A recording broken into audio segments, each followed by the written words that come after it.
All right, part 2 of lesson 3.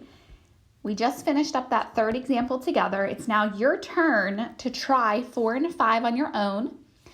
You can even take a look at the word problem if you'd like. When you're ready to go, press play on the video again, and we're going to go through these kind of step by step to see if you're right. Now, there's not a spot to check, but once you do it, I would do your own little check. You can always write check and do your own check if I didn't tell you to check it. So do these on your own. Come back when you're ready. If you're ready, just keep on watching. All right, so number 4 here, I'm taking a look at my variable. I see P right now is being subtracted by 5. So I want to do the opposite. I want to get rid of subtracting by 5, which means that I would have to add 5.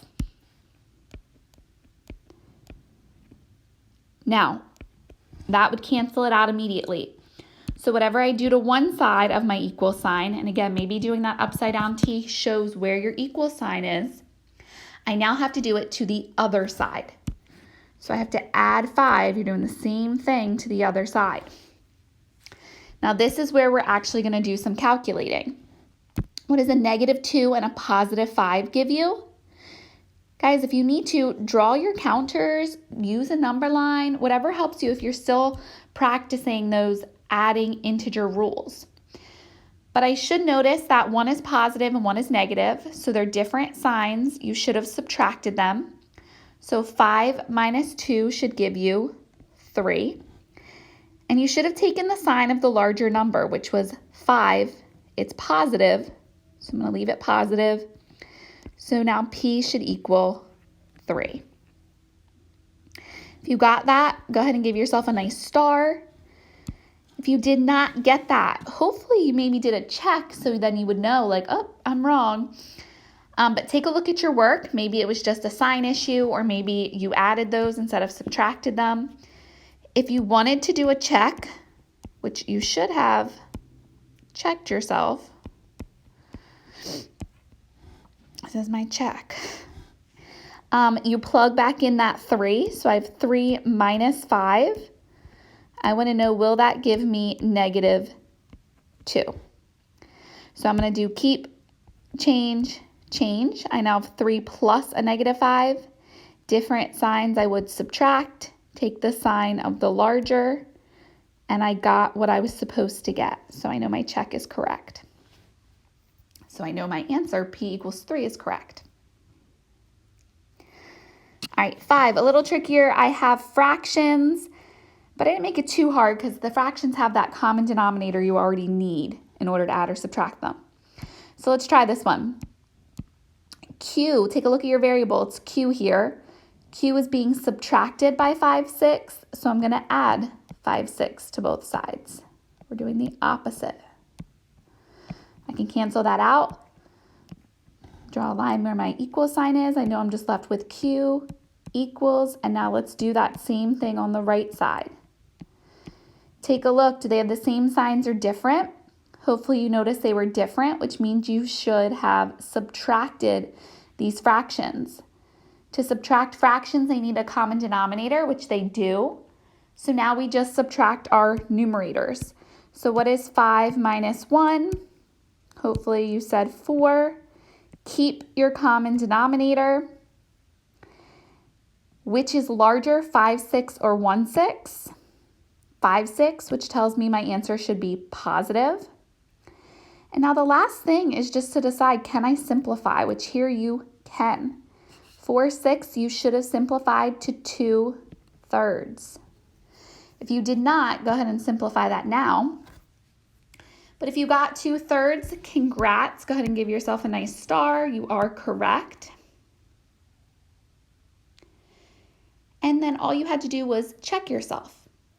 Now a hint when we're dealing with fractions is I would keep it in the form where it had that common denominator. You can plug it in to check it that way. 4, 6 is still the same as 2/3, but it already has that common denominator for you when we're adding or subtracting. So I would do keep, change, change, different signs. I want to subtract them. 5 minus 4 is 1. Keep your common denominator. 5, 6 is greater, so my answer should be negative. Isn't that what the original said? So my check is correct. So this was my final answer. So go ahead, give yourself stars if you got those correct. Make sure you're fixing them if you did not. Maybe noting any questions or concerns you're having.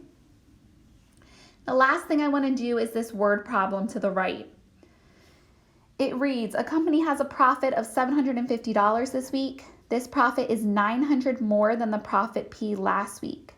Which equation can be used to find P? So a few key words here. 900 more than the profit P last week. Think about, you're looking for keywords to help you decide operations. So this profit is 900 more than the profit P last week. So this profit, meaning 750. 750 is 900 more than the profit P last week. I want to figure out what was the profit P last week. But I don't even have to solve this. All they want you to do is figure out which of these equations would you use. If I asked you to solve it, you'd have to set up an equation first. If you didn't know, I'm going to tell you now, the word is always where you would have an equal sign. So this profit, meaning 750 is, so 750, that's meaning equals 900 more than the profit P last week. So 900 more, you should be thinking adding, than the profit P last week. Then we should have our P. So which one, if I added P there, A, B, C, or D, which one represents what I just wrote up here? Hopefully you're saying B. And if you have B, you are correct.